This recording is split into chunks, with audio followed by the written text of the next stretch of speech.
আসসালামু আলাইকুম সবাইকে। আশা করি সকলেই ভালো আছে। আজকের এই ঘটনাটি লেখিকা হচ্ছেন জান্নাতুল হুমায়রা ফাইজা।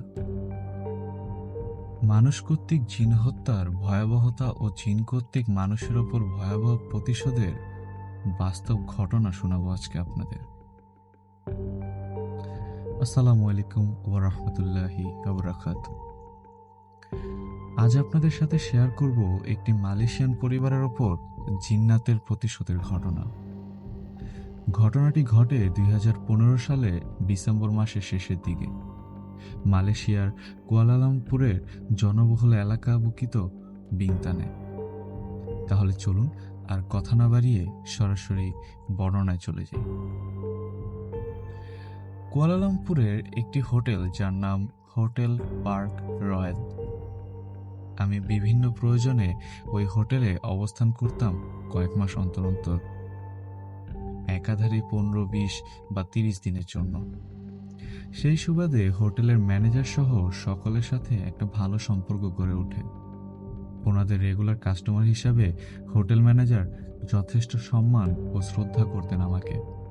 আর তাই প্রতিবার আমি ওনাদের হোটেলে রুম নিয়ে অবস্থান করাকালীন ওনারা হোটেলের স্বাভাবিক সার্ভিসের পাশাপাশি এক্সট্রা কেয়ার নিতেন আমার।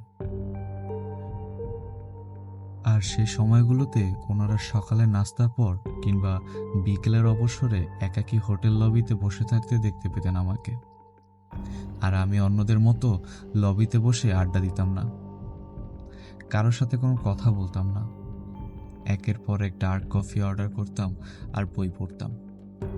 তাই প্রায় উনি আমাকে জিজ্ঞেস করতেন, স্যার আপনি এত শান্ত চুপচাপ ও সবার থেকে আলাদা থাকেন কেন? আমাদের হোটেলের সার্ভিসে কি কোনো সমস্যা? আপনার কি কোনো অসুবিধা হচ্ছে এখানে আমাদের রুমে বা ক্যাফেটেরিয়া কিংবা উপরে পুল সাইডে সময় কাটাতে? যতবার উনি এসব প্রশ্ন করতেন আমি প্রতিবারই হেসে উত্তর দিতাম, না ওরকম কিছু না, আমি এভাবে একা চুপচাপ থাকতে পছন্দ করি, ভালো লাগে আমার।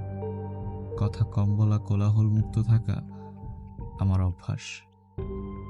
উপরে পুল সাইডে আমি তখনই বসি যখন নির্জন থাকে। কয়েক মাস অন্তর অন্তর ওখানে থাকাকালীন ওনার এসব ধরনের প্রশ্নে আমি ওই একই উত্তর দিতাম মুচকি হেসে হেসে। আর এজন্য উনিও একটু অবাক হতেন, হয়তো এই ভেবে যে অদ্ভুত এক মানুষ আমি। কিন্তু আমি ওনাদের কাস্টমার বলে হয়তো বেশি কিছু বলতেন না আমাকে, কারণ হোটেলটা 3 স্টার রেটিংয়ে একটি হোটেল। কাস্টমার কোনো স্টাফের নামে অভিযোগ করলে সেটা আবার চাকরির ওপর প্রভাব পড়বে, তাই আর বাড়াবাড়িতে যেতেন না উনি কখনোই। তবে ম্যানেজার সাহেব ছিলেন খুবই হাস্যরসাত্মক ভালো মানুষ। সবসময় লবিতে ওনাকে প্রফুল্ল চিত্তে নিজ কাজ নিরলসভাবে করতে দেখেছি, অর্থাৎ নিজ দায়িত্বে খুবই অ্যাক্টিভ মানুষ উনি। কিন্তু এই ভয়াবহ মূল ঘটার সময় আমি যখন ওই হোটেলে থাকতে যাই, প্রথম দিনে বিকালে লবিতে বসে ওনাকে আমি দেখতে পেলাম। তবে এবার আমার কাছে ওনাকে খুব চুপচাপ ও চিন্তাগ্রস্ত মনে হলো। অন্যান্য বারের মতো উনি কারোর সাথে খুব একটা মিশেন না। পূর্বের ন্যায় প্রফুল্ল চিত্তটা ওনার নেই। ভাবলাম হয়তো কোনো ব্যক্তিগত সমস্যা বা মন খারাপ, তাই আমি আগ বাড়িয়ে কিছু জিজ্ঞেস করিনি। তার কিছু সময় পর আমি চলে যাই লবি থেকে আমার কাজে। দ্বিতীয় দিন আমি সকালে নাস্তা সেরে ক্যাফেটেরিয়া থেকে এসে লবিতে বসি। এবার উনি আমাকে দেখে কাছে আসেন ঠিকই, কিন্তু প্রতিবারের ন্যায় সার্ভিস নিয়মের বহিরাভূত কোনো কথা বলেননি বা হাসি খুশি ভাবটাও ছিল না। সামান্য হাসি ছিল মুখে সার্ভিসের জন্য, কিন্তু অন্তর হতে নয়। বিষয়টি আমার নজরে আসলে আমি ওই যাত্রায় ৩-৪ দিন পর্যবেক্ষণ করলাম ওনার চালচলন। আমি বুঝতে পারলাম লোকটার অদ্ভুত পরিবর্তন হয়ে গেছে। কেমন একটা মনমরা ভাবে থাকে, স্বাভাবিক কোনো কিছুই ওনার মাঝে নেই, যেন এক যন্ত্র মানব। নিজ কাজেও তেমন মনোযোগ নেই। পঞ্চম দিন যখন লবিতে বসে আছি সকালের নাস্তার পর, উনি সকল পরিচিত কাস্টমারদের সাথে ভাব বিনিময় ও নাস্তা সংক্রান্ত রিভিউ নিচ্ছিলেন। তখন আমার কাছেও আসেন। আমি ওনাদের সার্ভিস সংক্রান্ত সকল কথার উত্তর দেওয়ার পর উনি সালাম দিয়ে চলে যেতে লাগলেন। আর তখন আমি ডাক দিই, আর হঠাৎ জিজ্ঞেস করেই ফেলি, ম্যানেজার সাহেব, কি হয়েছে আপনার? কোনো সমস্যা হয়েছে আপনার? কোনো বিপদে পড়েছেন, নাকি আপনি অসুস্থ? ক্রমান্বয়ে এতগুলো প্রশ্নে স্বাভাবিকভাবেই লোকটা চমকে যায়। আমি আবার বললাম, মনে কিছু নিবেন না, হঠাৎ এভাবে জিজ্ঞেস করে ফেললাম আর কি। জবাবে উনি বললেন, না না স্যার, সমস্যা নেই। আমি পুনরায় বললাম, আমাকে বলা যাবে কি কি হয়েছে আপনার? কারণ আমি পূর্বে যতবার থাকতে এসেছি, আমি এই লবিতে বসে আপনাকে বহুবার দেখেছি, কথা বলেছি, কিন্তু এইবার আসার পর থেকে বিগত 5 দিনে আপনাকে এক ভিন্ন রূপে দেখছি। এখন আপনাকে যেমন দেখাচ্ছে, মূলত তেমন মানুষ আপনি নন, যেমনটা আমি জানতাম। আমার কথায় উনি আরো চুপসে গেলেন। নজর নিচে করে দাঁড়িয়ে থাকা কাস্টমার ফুড রিভিউ নোট করার ছেলেটাকে ইশারায় চলে যেতে বললেন। তখন আমি আবারও বললাম, সমস্যা নেই, আপনি নিঃসংকোচ ভাবেই বলতে পারেন আমাকে। এক পর্যায়ে উনি আমাকে বলার মতো সাহস জোগালেন মনে, আর বললেন, স্যার আসলে। আমি ওনাকে থামিয়ে দিয়ে বললাম, আমার পাশে বসে বলেন, আমি শুনি। উনি উনি ইতস্তত ভাবে বললেন, আপনার পাশে? আমি বললাম, কেন, কোনো সমস্যা? জবাবে উনি বললেন, না স্যার, সমস্যা না, তবে হোটেলের নিয়মের বহির্ভূত কাজ এটা। আমি বললাম, কোনো কাস্টমার নিজে থেকে বললেও? জবাব দিলেন, না। তখন আমি বললাম, তাহলে বসেন আর সবকিছু আমাকে বুঝিয়ে বলেন। এবার উনি স্বাচ্ছন্দ্য বোধ করছিলেন। উনি আমার পাশে বসলেন। আমি ওনার চেহারা দেখে উপলব্ধি করলাম ওনার ভেতর থেকে একটা বোঝা হালকা হয়েছে। পুনরায় আমি মুচকি হেসে বললাম, বলেন ম্যানেজার সাহেব, কি হয়েছে?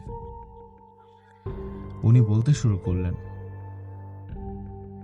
স্যার, আমার স্ত্রী অসুস্থ, হসপিটালে অ্যাডমিট, কিন্তু কি রোগ সেটা ডাক্তাররা বা আমি জানি না, বরং উনি আহত হয়েছেন কিছু অস্বাভাবিক ঘটনার কারণে। জবাবে কৌতূহলী কণ্ঠে আমি বললাম, কি কি রোগ ধরা পড়েনি?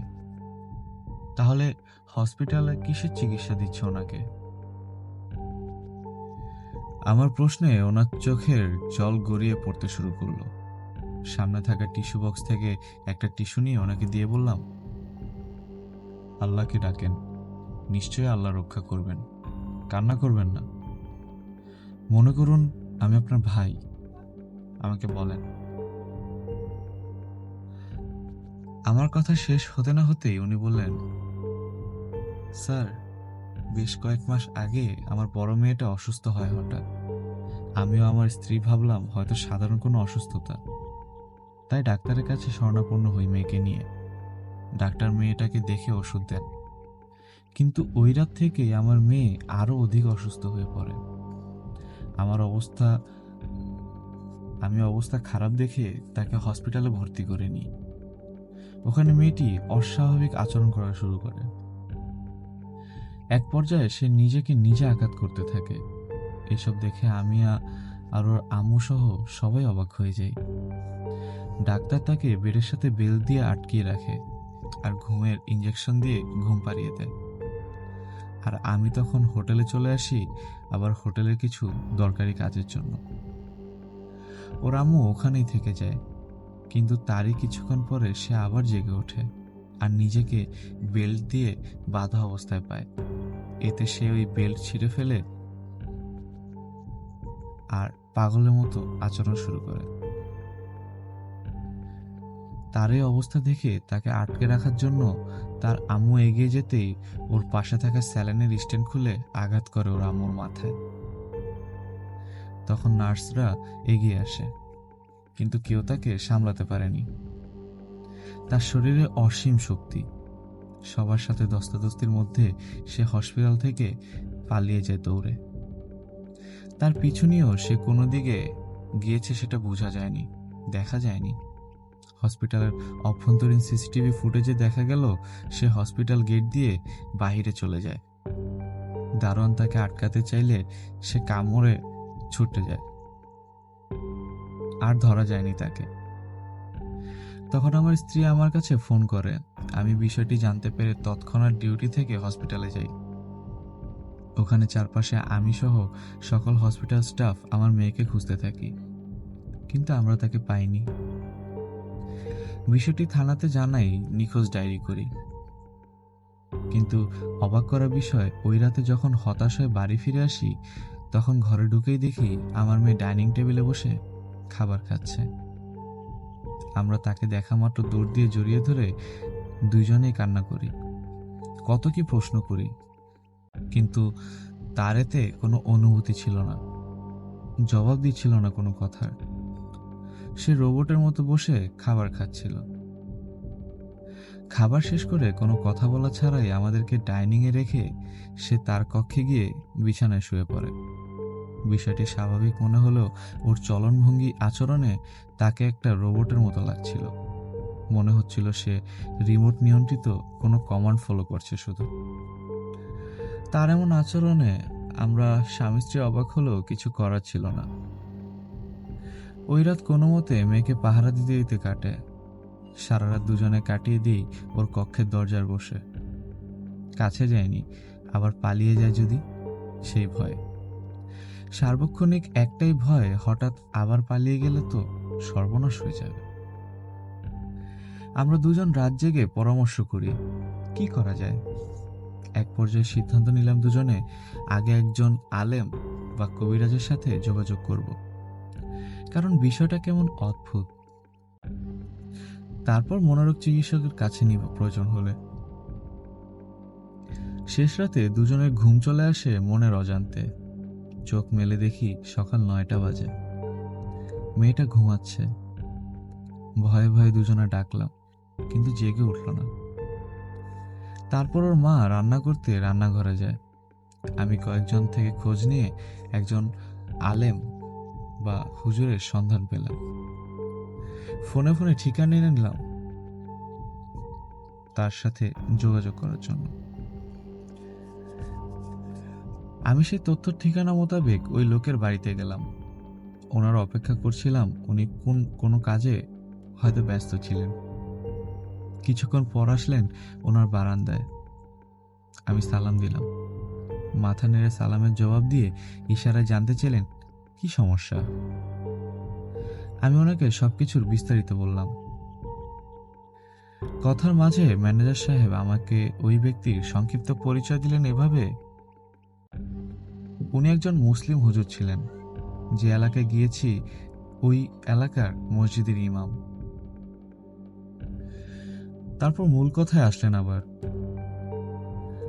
হুজুর আমার সব শুনে আমাকে একটা তাবিজ, এক বোতল পানি, একটা মোমবাতি দিলেন ভিতরে ঘরে রাখা একটা ব্যাগ থেকে এনে, এবং এগুলির ব্যবহার শিখিয়ে দিলেন, আর বললেন আমাকে জানাবেন কি হয়। আমি বললাম আচ্ছা ঠিক আছে। এই বলে আমি বসা থেকে উঠে সালাম জানিয়ে বিদায় নেব ভাবছি, ওই মুহূর্তে উনি আমাকে বললেন, ভাই এইসবের একটা হাদিয়া আছে যে। লজ্জাস্বরে বললাম ক্ষমা করবেন, আর জিজ্ঞাসা করলাম হুজুর হাদিয়া কত। উনি বললেন বেশি না, মাত্র 555 রিঙ্গিত। কথাটা শুনে মনে মনে ভাবলাম এত হাদিয়া, সব মিলে তো 10 রিঙ্গিতের সমান জিনিসপত্র না এখানে।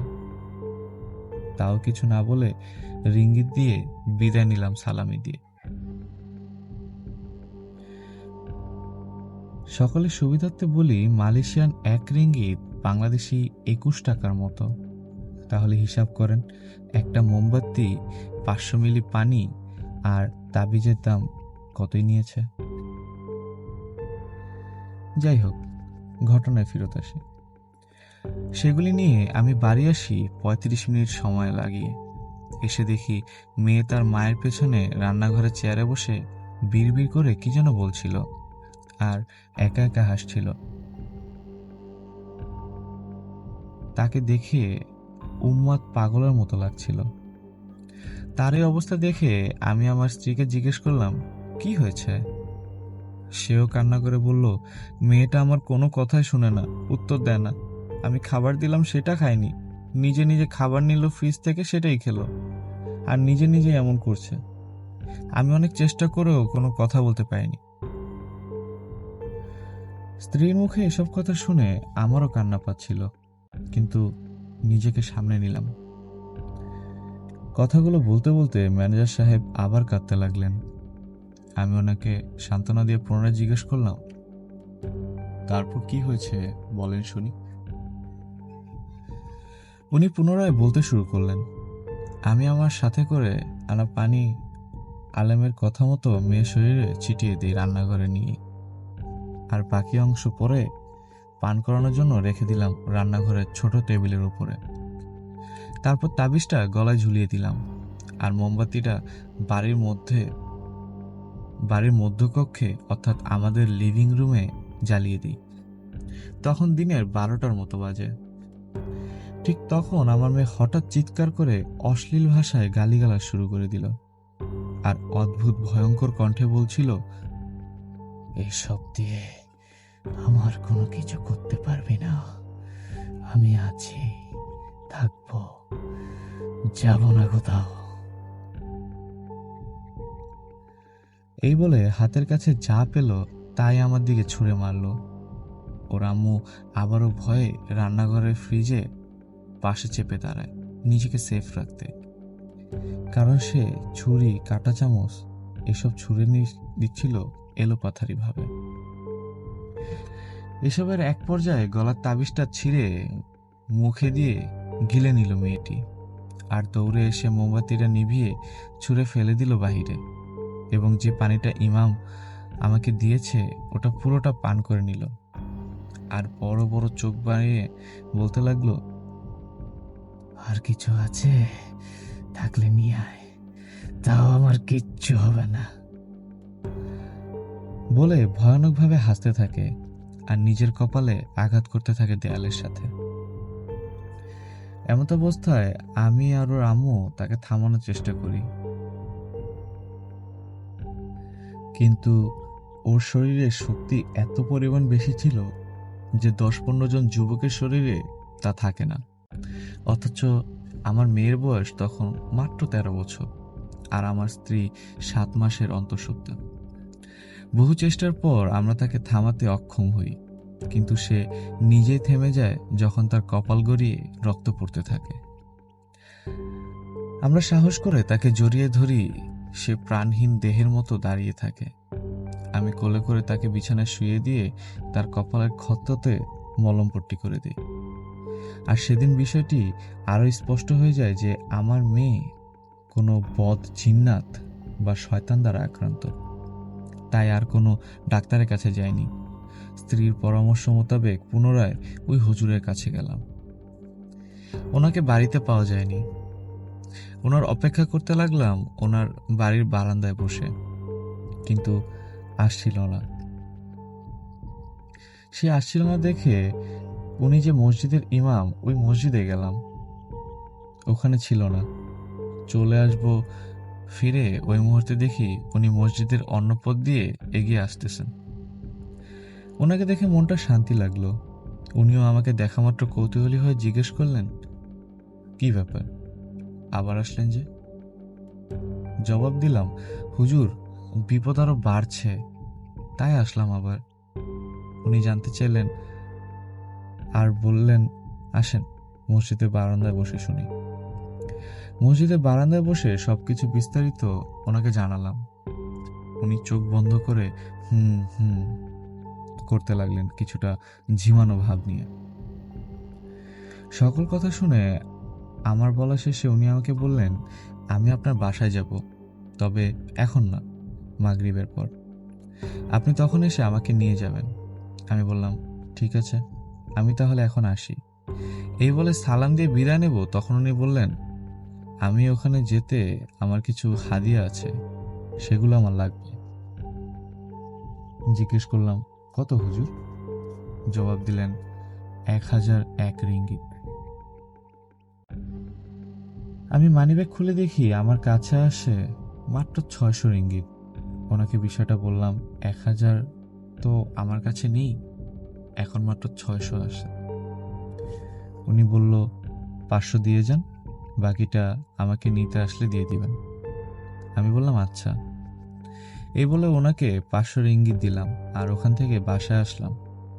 ওই দেখে হোটেল থেকে বারবার কল আসছিল, আমি ইগনোর করছিলাম, কারণ মেয়েকে অনেক বেশি ভালোবাসি আমি। চাকরি গেলে যাক, কিন্তু মেয়েকে সুস্থ করাটাই আমার মূল লক্ষ্য উদ্দেশ্য হয়ে দাঁড়িয়েছে এখন। বাসায় এসে দেখি স্ত্রী আমার অপেক্ষায় কাতর। স্ত্রীকে সব জানালাম, উনিও স্বস্তি নিঃশ্বাস ফেললেন। ও কখন মাগরিব হবে সে অপেক্ষা করতে লাগলাম। সময় যেন কাটছিলই না। বহু প্রতীক্ষার পর মনে হলো কয়েক মাস পর মাগরিবের সময় হলো। আমি গাড়ি নিয়ে হুজুরকে আনার উদ্দেশ্যে রওনা দিলাম। হুজুরের বাসায় এসে দেখি বারান্দায় বসে হুজুর চা খাচ্ছেন। আমাকে আপ্যায়ন স্বরূপ চা সাধলেন। আমি বললাম, না হুজুর, আমি এই সময়ে চা খাই না। আবারও বললাম, হুজুর এখন যাবেন না? উনি বললেন, হ্যাঁ যাব। তা আরও 501 রিঙ্গিত কি আনছেন? আমি বললাম, জি হুজুর। উনি বললেন, দেন আমাকে। আমি 505 রিঙ্গিত দিলাম তাকে। আমার কাছে 1 রিঙ্গিত ছিল না বলে 4 রিঙ্গিত বেশি দিলাম। উনি রিঙ্গিতগুলো ঘরের ভিতর নিয়ে গেলেন। আসার সময় একটা ব্যাগ সাথে করে নিয়ে আসলেন আর বললেন, চলেন যাই। আমি আর কোনো কথা না বলে গাড়ির দরজা খুলে ওনাকে গাড়িতে নিয়ে বাড়ির জন্য রওনা হলাম। কিছুটা পথ আসতেই উনি বললেন, কিছু সামগ্রী কিনতে হবে, ওই দোকানে দাঁড়ান একটু। আমি ওনার দেখানো দোকানের সামনে দাঁড়ালাম। উনি কিছু সামগ্রী কিনলেন, যার মধ্যে সাবান, মোমবাতি, আগরবাতি আরও অনেক কিছু ছিল। সামান নিয়ে উনি আমাকে বললেন, বিলটা দিয়ে দেন, 232 রিঙ্গিত। আমি অবাক হলাম। উনি বুঝতে পেরে বলে উঠলেন, আরে এগুলো তো আপনার মেয়ের চিকিৎসার জন্যই নিলাম, আমার জন্য নয়। আমি কোনো কথা না বলেই বিল দিয়ে দিলাম এবং দ্রুত ওখান থেকে সোজা বাড়িতে চলে আসি। স্ত্রী দরজা খুলে দেয়, আমি হুজুরকে নিয়ে প্রবেশ করি ঘরে। আমার স্ত্রী ওনাকে সালাম দেয়, উনি উত্তর দিলেন মাথা নেড়ে। তারপর ওনাকে লিভিং রুমে বসাই। আমার স্ত্রী ওনাকে নাস্তা দেয়। ওসব খেতে খেতে উনি আমাদের হাত দেখতে চাইলেন। অনিচ্ছা সত্ত্বেও আমরা হাত এগিয়ে দিলাম। উনি হাত দেখেন আর বলে ওঠেন, এইসব কিছু না, সব ঠিক হয়ে যাবে।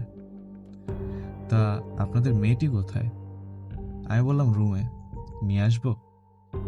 উনি বললেন, না থাক, আমাকে নিয়ে চলেন ওর রুমে। আমি ওনাকে নিয়ে গেলাম আমার মেয়ের রুমে। উনি গিয়ে বসলেন মেয়ের মাথার কাছে খাটের কোণে, আর তার মাথায় হাত বুলিয়ে কি যেন পড়তে লাগলেন ঠোঁট নাড়িয়ে। তারপর ফু দিলেন কয়েকবার মেয়ের মাথায়। ঠিক তখনই আমার মেয়ে জেগে ওঠে আর ওনাকে গালিগালাজ করতে থাকে। এক পর্যায়ে মেয়েটা শোয়া থেকে দাঁড়িয়ে যায় খাটের উপর, তারপর লাফ দিয়ে নিচে নামে আর রুমের ভেতরে যা পাচ্ছিল হাতের কাছে সব ভাঙতে ও ছুটতে থাকে আমাদের দিকে। হুজুর আমাদেরকে একটু সরে দাঁড়াতে বলে। মেয়েটার ডান হাত চেপে কি যেন পড়তেছিলেন। ঠিক তখন মেয়েটা হাত ঝাড়া দিয়ে হুজুরের হাত থেকে ছুটে ওয়াল ক্যাবিনেট খুলে ওর সব কাপড় ও যা ছিল সব ফেলে দেয়। হুজুর তাকে আবার ধরার জন্য এগিয়ে যেতেই ক্যাবিনেটের নিচে রাখা ওর এক জোড়া জুতা হাতে তুলে নেয় আর সে নিজেই এগিয়ে এসে হুজুরকে পেদম্মা মারতে থাকে জুতো দিয়ে এলোপাথারি ভাবে। আমিও তখন আবার তাকে থামাতে এগিয়ে যাই, কিন্তু ওর সাথে পেরে উঠছিলাম না। হুজুর দরুন মোটামুটি আহত হয় এবং দিকদিশা না পেয়ে প্রথমে মেয়ের ঘর থেকে পরে আমার বাসা থেকে বেরিয়ে যান। সদর দরজা থেকে এক দৌড়ে চলে আসেন বাড়ির প্রধান ফটকের কাছে। আমিও ওনার পিছু পিছু আসি মেয়েকে সামলানোর চেষ্টায়, কারণ মেয়ে হুজুরকে তাড়া করছিল। কোনো কাজ হলো না, বরং মেয়ে ওনাকে জুতা দেখিয়ে বলল, আর আসলে খবর আছে। উনি আমাকে বাড়ির প্রধান ফটকের কাছ থেকে ডেকে বললেন, আপনার ঘরে থাকা আমার ব্যাগটা দিন। আমি ব্যাগটা নিয়ে ওনার হাতে দিলাম। উনি কোনো কথা ছাড়াই প্রস্থান করতে লাগলেন। আমি অনেকবার জিজ্ঞেস করলাম, হুজুর চলে যাচ্ছেন কেন? এখন আমার মেয়ের কি হবে? হুজুর কোনো কথা না বলেই চলে গেল। কিছু সময় পর আমার মেয়েও নিচ থেকে চুপচাপ হয়ে সোফায় বসে একা একা বিড়বিড় করতে লাগলো।